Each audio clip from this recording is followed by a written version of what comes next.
Steelers Nation, we are officially 4-1. The Browns are sitting at the bottom as always. Now paired with the Baltimore Ravens, both at 1-5.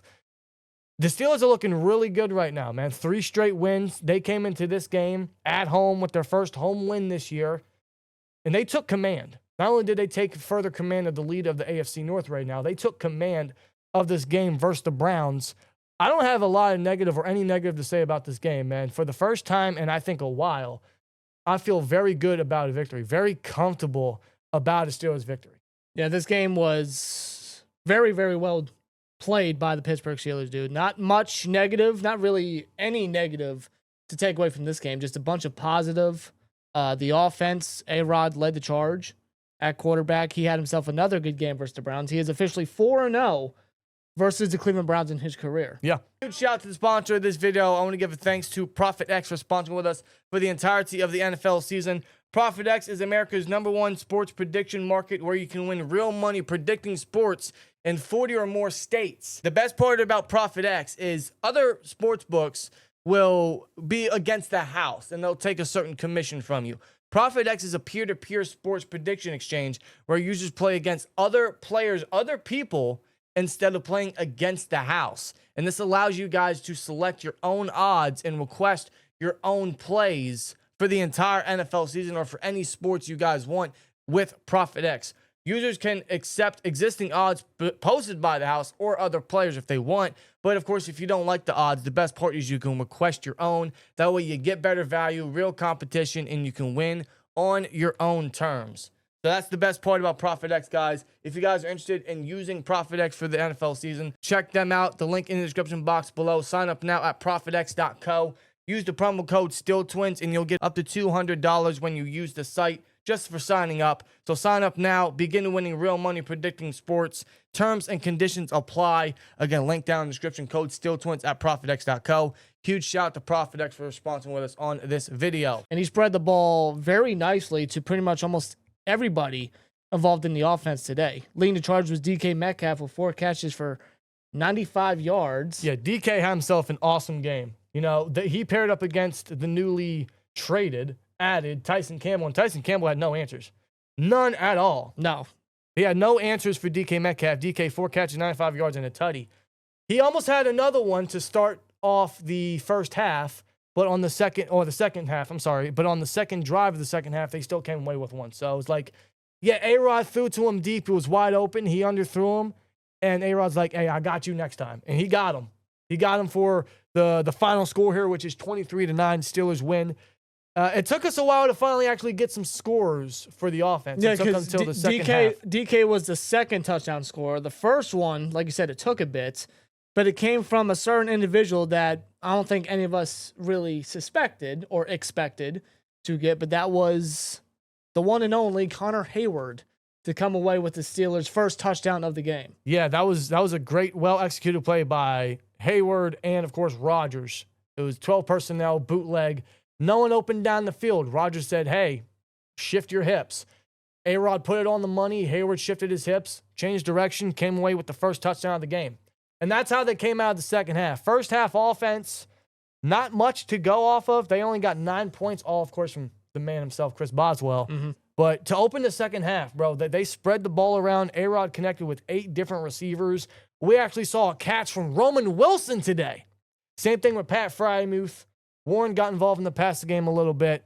We saw some catches for Connor Hayward, Jonnu Smith, and especially Darnell Washington. Yes. It seems like Darnell Washington is now our #1 tight end, our primary starting tight end at this point because he plays the most, because he is such an ad for now officially the passing game since he's coming off of 6 catches the last 2 games. And he sees a lot of time in the rushing attack. He's a big benefactor. His big frame, his big body is used a lot more. It's something we've all been wanting for is feed Darnell more. Give him the ball. He's not just a blocker. He's an underrated weapon. In the first play of the game, he went up 36 yards. Darnell Washington, good things happen when he's involved. Very good things happen, and that allowed the rushing attack to really be the heartbeat for the offense today. Jaylen Warren was back. It's always good to have him on the lineup. He was back after missing the Vikings game. 52 yards on the ground. We got to see a little bit of Gainwell and, of course, Caleb Johnson. we were able to get the ball down the field via the rushing game in the second half, which allowed for 2 straight touchdown drives, which really just put the nail in the coffin for this game. It really opened the offense up, and a lot of that, like you said, was because of Darnell Washington. Over the past number of games, basically since the Vikings game 2 weeks ago, so the past 2 games really for the Steelers and Darnell Washington, he's been probably one of the bigger pluses for the offense overall. Yes. Like when he's on the field, good things happen. When it comes to the run offense, rushing offense, because we know he's the best blocking tight end on the team. Or the league. But we've always said, yes, but we've always said, he's more than just a blocker. And the Steelers are obviously and recently exercising that. They did that a lot in this game. And it goes to show Washington is just a mammoth of a man, but a hell of a player. And it makes me feel better that he dropped all the way to the 3rd round because of a knee injury back in 2023. And he was a big reason why the offense neutralized Myles Garrett. You want to know what Myles Garrett's final stats were in this game? Tell me, bro. Myles Garrett, his final stats in this game: 2 tackles, no sacks, no tackles for loss, no passes defended, no quarterback hits. Just 2 tackles. That's it. Where was Myles Garrett today? He was almost as non-existent for the Browns as Roman Wilson has been all year. He had as many tackles today as Roman Wilson has catches all year. This is Myles Garrett we're talking about. We absolutely neutralized and minimized his impact. Now, Garrett had no answers for what the offense schemed up and tried to do to contain Garrett. Garrett had 0 answers for that. Zero. The offense, they knew that, we got to neutralize this guy. Got to contain him, make sure he's not part of the impact. Got to protect A-Rod. Got to make sure that we can be able to run the ball effectively and make sure that Garrett does not get involved whatsoever, and that's what they did. He may have had 1 pressure all game. Maybe one, but that's it. That was early into the game, and Myles Garrett was non-existent. I didn't see him on the. I didn't call his name most of the game, actually. And honestly, I got to give credit to the offensive line. Yeah, the young offensive line that we got. They started off very rough early into the season, and they even had a bit of a rough start in this game. But as the game progressed, the offensive line just dominated in the trenches when it came to the Browns' defensive line, because they got a stout defensive line. The Browns' defense is very good. Yeah, they got Collins, they got Mason Graham, they got Garrett. But the O-line really did their assignment. They held up, and they didn't give up 1 sack to A-Rod. Not one. A-Rod was clean for the most part, man. We got a super chat from JT with a 5. See if I can find it here in the live chat. He says, got to clean up the flags and hopefully stay wealthy, go Steelers. Or stay healthy, go Steelers. Yes, that's very important, is staying healthy. Which brings us not just to the defense, but overall. And we'll definitely get into the penalties because that was a little crazy for both sides of the ball. I feel like the refs were a little, the refs, let's just put it that way. They were just very typical. In terms of injuries, Eccles, Ramsey, JPJ, and Jabril Peppers all had slight bumps and bruises. They all came back into the game, which is crazy because coming into this game, we had the full starting defense fully healthy for the first time all year. Harmon's been back, and Harmon has been an absolute ad for the last 3 games. Seems like every single game he's played, he's made a play. Yes. Whether that's a sack, a PBU, or whatever. He has been a huge benefactor. But we got him. We got Elliott back, who played great versus the Vikings, and he led the team in tackles today. We got JPJ back today, and he had himself a good game. Ramsey was back today after the hamstring. We had everybody. But the secondary got a little beat up. Granted, none of them are serious, I don't think, and they all came back into the game. Miles Killebrew, he suffered a non-contact injury on a kick return. It's his knee. I don't want to make assumptions because, it's like everyone. You make an assumption, everybody has them. You know where I'm going. Mm-hmm. It doesn't look good. And he's a captain. He's been a special teams captain and a special teams Pro Bowl the last 2 years. He probably would have had more if Matthew Slater wasn't as good as he was for the Patriots. Losing Killebrew is going to suck for special teams because he's such a captain, he's such a leader, he communicates well. I'm hoping his injury isn't severe, but a non-contact and him being down like that didn't look good. No, and Killebrew, he's been here since, 2021, and his special teams impact is very well felt. He's made so many plays for us. A lot of blocked punts, some blocked field goals here and there, great special teams tackles, good forced plays fumbles. There. Killebrew is a very good special teams ace. That's his job. That's his assignment. He was already declared out quickly when it was evident that he was hurt. Yeah, it doesn't look good. I just hope to God it's not as bad as we're all thinking or envisioning. I just hope that he's good. Thoughts and prayers to Killebrew because he's a good player. on special teams. And I just hope that his injury isn't severe. Yeah, me neither. We've got 2 words for Curtis Young with the 10 says, I don't know if you guys got my super chat earlier before the game started when I said an unknown wide receiver was going to get a touchdown and the Steelers was going 1-0 in the division. No, I didn't see it, and I'm glad you mentioned this again. Shout out to you, Curtis. Thank you. Thank you, Curtis. I guess you manifested it. An unknown wide receiver was going to get a touchdown, and I mean, he's not a wide receiver, but He's a target. Connor Hayward. As a matter of fact, every tight end that we have, Washington, Smith, Muth, and Hayward, all caught a catch today, at least one. And like I mentioned, Hayward got the touchdown. Same thing with DK. Rodgers only connected with 8 targets. 2 of them were wide receivers. That's it. One was DK and the other was Roman. But I think that goes to show, like, the offense adjusted in the second half. They did what they had to do. They ran the ball well. They spread it around and it allowed them to get the final score here. Put the dagger into this game, the nail in the coffin for the Browns. We've got 2 words for JJ with a 499 says, imagine Chris Olave and DK with the young O-line improving. My biggest thing was our young O-line improving so far. It's been steady. Now call New Orleans Con. I would love Olave. I love Shaheed. I don't know if the Jets want to trade Garrett Wilson, but free that man. Free him from Fields. Free him from the Jets. The 0-6 Jets, yes. Winless Jets. Aren't they the only winless team in the league? Free that man. I know everyone's going to say A.J. Brown or Devonta Smith. I don't know if that happens.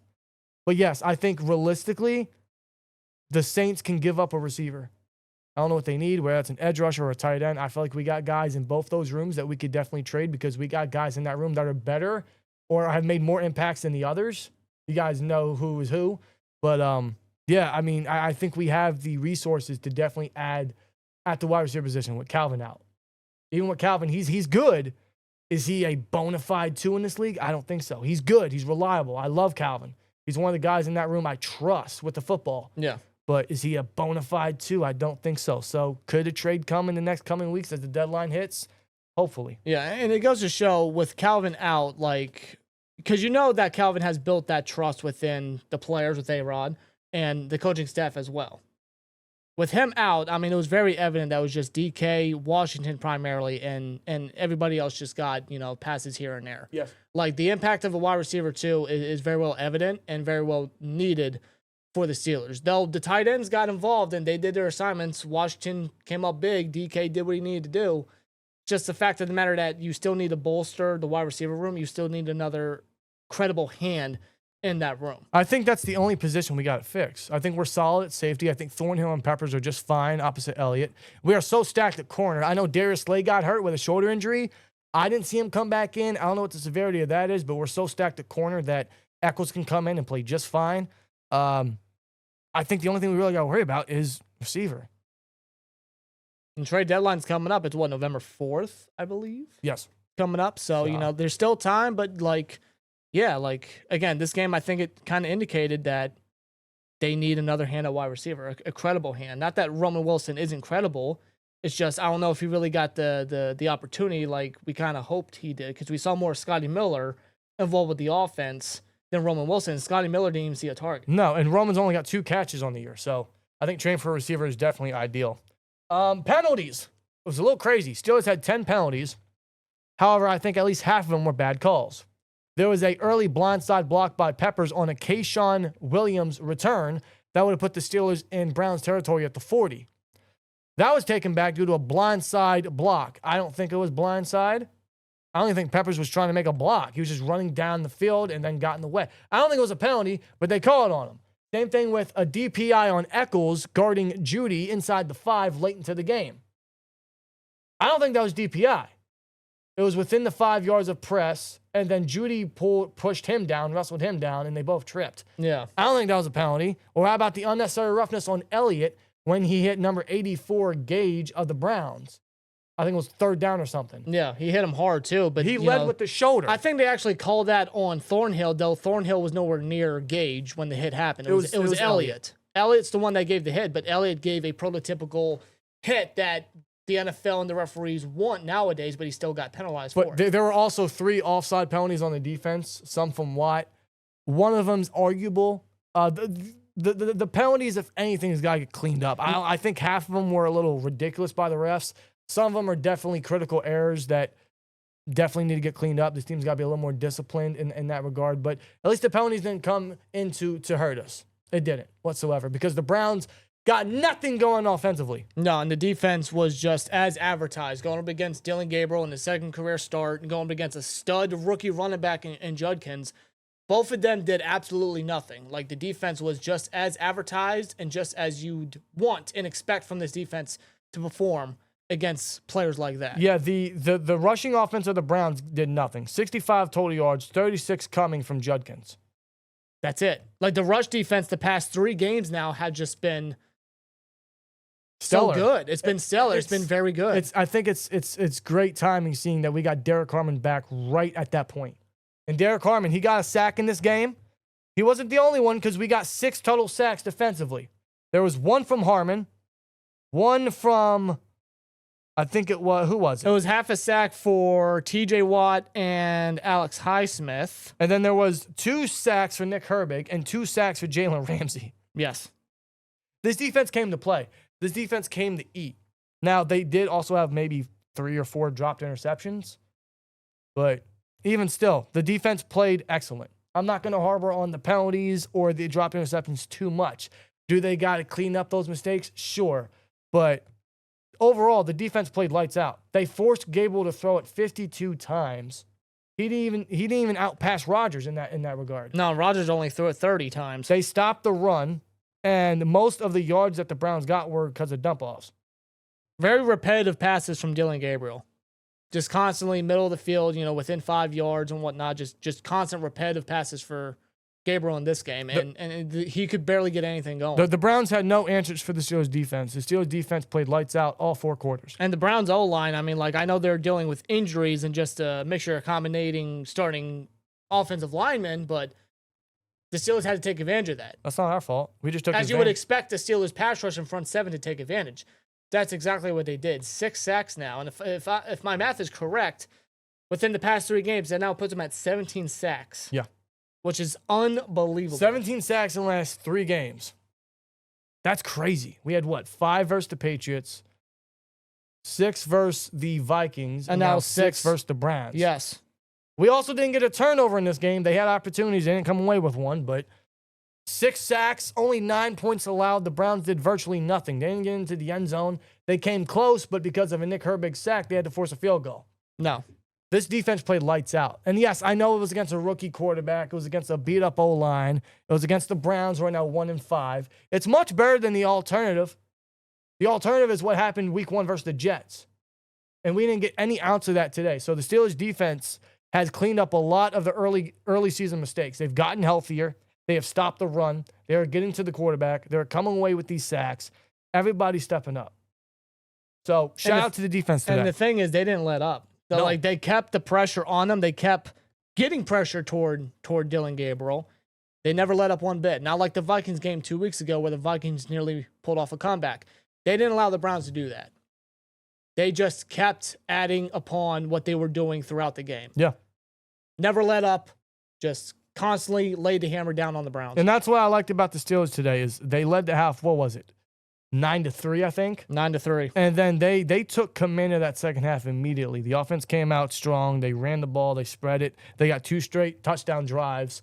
And that was pretty much the extent of it. But that's what they had to do. Those second half adjustments and taking command of this game is what allowed them to advance to 4-1. And now we got a short week on the road versus the Bengals on Thursday night. Another Ohio team, and the Bengals are playing the Green Bay Packers right now. But the Bengals, man, they have a lot to work on too, considering that they had to trade for Joe Flacco. That's how bad their team is looking right now. Yes, it was projected to get Flacco versus Rodgers today. Now we're going to have to wait an extra couple of days to get what people are calling the Unk Bowl. Yes. Rodgers and Flacco. One last time. 2 40-year-old quarterbacks going at it. It's going to be on Thursday Night Football. Primetime football, baby. Yeah, I can't wait. That game I'm a little more worried about because that kind of has the making of what people want to call a quote-unquote trap game. It's on the road. It's against the bad Bengals team that are just hurt right now, and their defense sucks.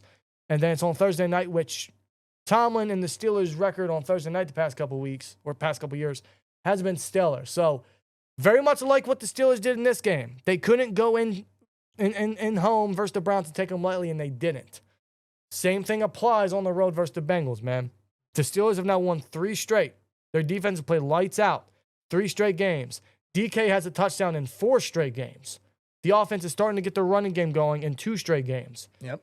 You got to take all of this, all that momentum, all that confidence, all that chemistry, go into the Bengals and continue to get victories. As long as they keep getting victories and staying hot and staying healthy and minimizing the penalties and the mistakes, the Steelers could get another victory versus the Bengals, making them 2-0 against the division and taking a comfortable command, especially with the Ravens on a bye next week. Yep, that's right. I mean, the Steelers, man, like they just keep stacking wins. They're stacking up this momentum that they already had after the bye week when every other AFC North team lost.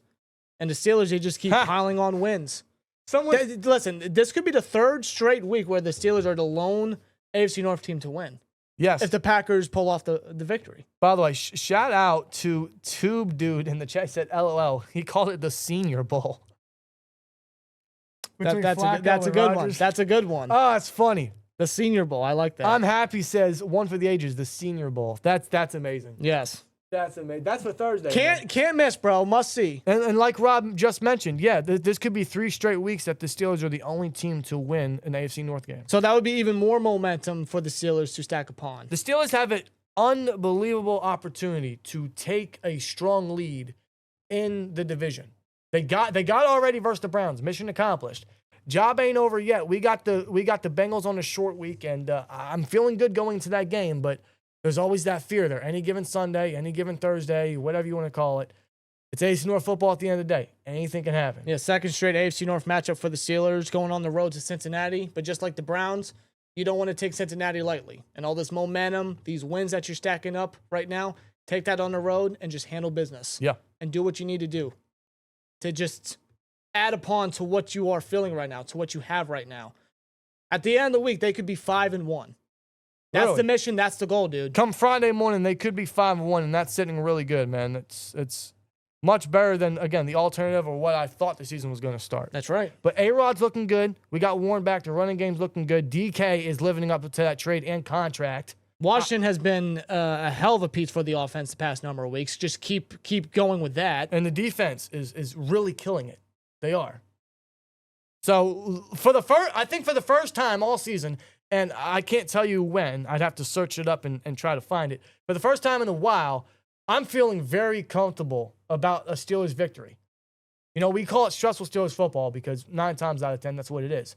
But that 10th time, it was today, and it wasn't stressful Steelers football. No, it wasn't. It was very comfortable Steelers football, as a matter of fact. I'm feeling good right now. I would say so far for the Steelers, this is the most complete game that they've played and the most complete win so far this season. Yeah, I'm feeling really good, man. And good on everybody for that. Good on A-Rod, good on DK, good on Washington, good on the offense, the offensive line, good on the defense for bringing that pressure, and good on the coaching. And this is the first game of what is going to be now.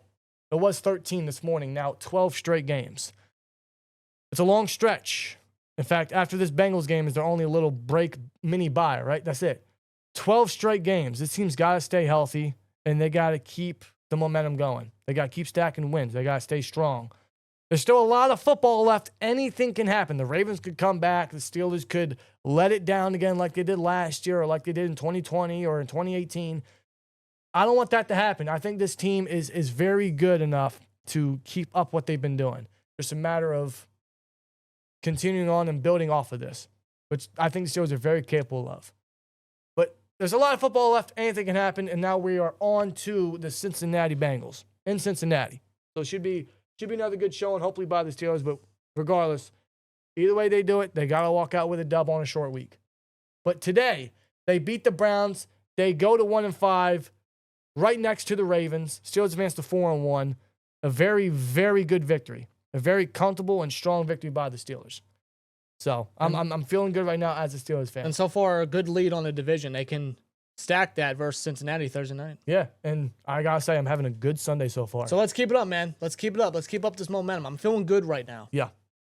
What do you guys think down in the chat? Let us know your guys' thoughts in the chat and in the comments below, man. I always love to hear your guys' opinions regarding the Steelers team right now. For the first time this year, a good, altogether good victory by the team, man. They really came out to ball today at home. I'm sure the Heinz Field crowd's going home happy, as they should. There's an unbelievable vibe and energy down there. So it's good to see, and I think we'll be living well for the next couple hours up until Bengals week, which is going to be at the end of Sunday Night Football. So with that being said, let us know your guys' thoughts down below. Appreciate y'all for watching and seeing us in the next one. Here we go, Steelers. And as always, like, comment, subscribe, and we'll see you later. Peace!